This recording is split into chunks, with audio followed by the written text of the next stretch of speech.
D'accord, donc je pense qu'on commence. Parmi vous, est-ce que vous avez déjà travaillé avec les processus gaussiens ou l'optimisation bayésienne? Est-ce que quelqu'un parmi vous a déjà travaillé sur ça? Oui, déjà, on a travaillé sur ça, sur le côté de l'imagerie.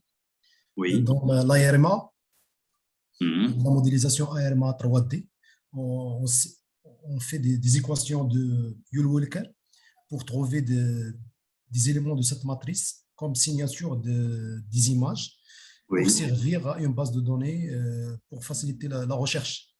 Donc, d'accord. c'est là OK. où on a Mhm. utilisé la notion de Bayésien, D'accord. la régression.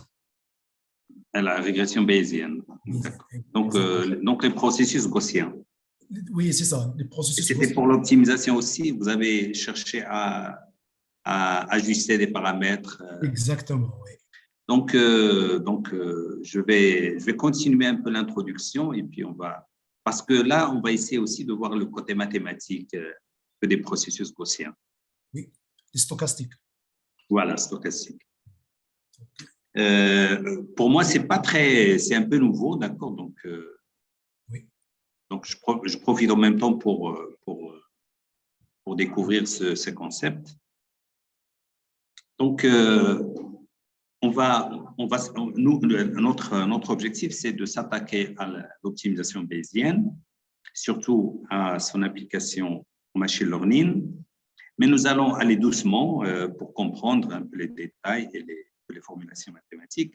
Le programme que je souhaite présenter à travers ces webinaires, ça va être, donc on va parler un petit peu des distributions gaussiennes. On va aussi parler de distribution gaussienne multivariable, multivariate, Gaussian distributions, et de la régression linéaire comme approche pour, si nous avons un certain nombre de points, comment trouver la droite qui normalement devrait les générer. Et puis, la régression linéaire, mais cette fois gaussienne. Et puis, les processus gaussiens utilisés pour la régression. Et puis, on va aussi utiliser, on va voir un peu comment on met à jour un modèle en utilisant les processus gaussiens. Et puis, vers la fin, ça va être l'optimisation gaussienne, c'est-à-dire appliquée, par exemple, à la mise à jour ou bien à l'ajustement des hyperparamètres d'un réseau de neurones ou dans le cas de graphe. Ça, je vais le montrer, mais je vais passer rapidement. Les distributions normales, vous les connaissez déjà. Et donc, une densité de probabilité, une fonction de densité de probabilité avec un écart type, avec moyenne. Donc, on dit que une variable aléatoire suit une loi normale définie par les paramètres mu et sigma. En général, si on a cette forme, la densité de probabilité définie 1 sur racine de pi sigma au carré, etc. Des choses que vous connaissez déjà. Voilà, donc X suit la loi normale X avec les paramètres, la moyenne mu et l'écart type sigma. Et j'ai déjà parlé de ça la dernière fois. Sigma, en fonction de sigma, on a la dispersion, la probabilité de dispersion des données. Et les densités de probabilité peuvent concerner des données de R, mais aussi de Rn éventuellement, c'est-à-dire on peut avoir plusieurs variables aléatoires en même temps.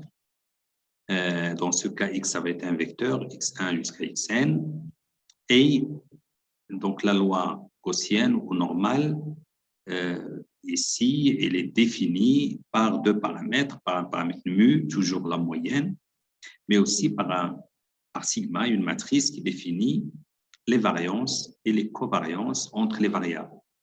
C'est-à-dire que x égale à x1 jusqu'à xn, donc ce vecteur, on dit qu'il suit une distribution normale de moyenne mu et de matrice de covariance sigma si donc la probabilité, la densité de probabilité de X, elle est égale à donc, la formule que vous avez ici, où on a ici le déterminant et puis on calcule sigma moins 1.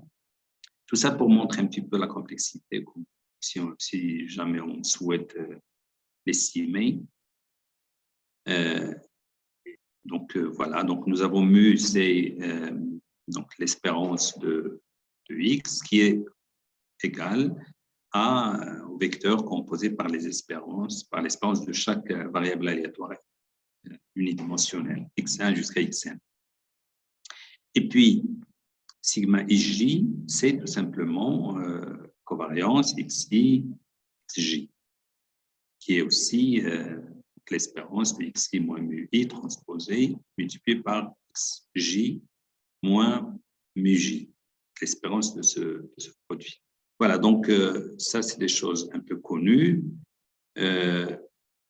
Et lorsqu'on a supposons qu'on a x1, x2, deux variables aléatoires qui suivent une loi normale, la loi normale, donc avec une moyenne mu1, mu2, mu1 pour x1 et mu2 pour x2, et donc mu sera la moyenne de x, comme j'ai dit, composée des deux variables aléatoires, et sigma, ça va être tout simplement sigma 1, sigma 1, 2, sigma 1, 2 et sigma 2. Donc, c'est une matrice symétrique. Ou sigma 1, c'est tout simplement sigma 1 carré, c'est-à-dire la variance de la première variable aléatoire. Et sigma donc 2, la variance de la deuxième variable aléatoire. Et puis, donc, nous avons sigma 1, 2 ou sigma 1, 2. C'est la même chose. Il donne un petit peu la corrélation entre les deux variables aléatoires x1 et x2, ou moins en gros sigma 1, sigma 2. Là c'est pour... Oui. C'est ça, la covariance entre les variables. Oui, la covariance entre les deux variables aléatoires. Là, bien sûr, je l'écris parce que ça va servir après, lorsqu'on va essayer de définir donc, un processus gaussien. Et évidemment, on peut, si on a une X qui suit donc une distribution gaussienne multivariée, donc cela suppose que X1, le premier, suit une loi normale de moyenne mu1, qui est le premier terme du vecteur moyen de X, et puis sigma 1 ou sigma 1 carré, si on met les variables. Donc, sigma 1, c'est l'écart typo, alors on met sigma 1 carré, si on s'intéresse à la variance. Voilà, donc tout ça, on peut le voir sur nos exemples. Là, on a pris mu égale à 0, 0, et puis en fonction de la matrice des variances-covariance ou de covariance, tout simplement, on voit un peu la forme des données. On peut, si on a une distribution de probabilité définie sur x1, x2, on peut définir la distribution marginale, donc en choisissant seulement x1. Dans ce cas, p de x, ça va être l'intégrale de p de x1, x2 fois dx2, et il suit une loi normale, on a dit, de moyenne mu1 et de variance sigma 1, qui ne dépendrait dans ce cas que de x1.